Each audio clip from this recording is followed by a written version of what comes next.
wonder.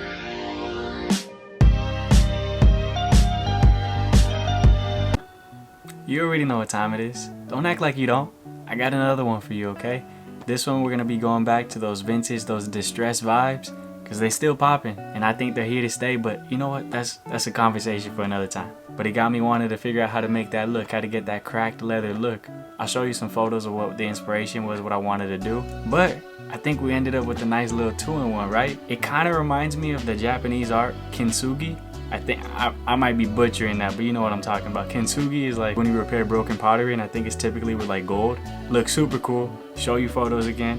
And basically, I think there's another idea for a custom, a kintsugi inspired custom. But that's not what we're here for. If you want to figure out how to get that cracked leather look, I got you right now. Here's what you're gonna need. The paint that you're gonna be using, whatever color you want. I'm using a metallic silver, and you're gonna need an X-Acto knife. That's it. That's how easy it's gonna be. You can do this custom in under 30 minutes. And most of that is just waiting for the paint to dry. Oh, don't tell me that you didn't think you had to prep the shoe. You always gotta prep the shoe. Don't play yourself, okay? I see you watching.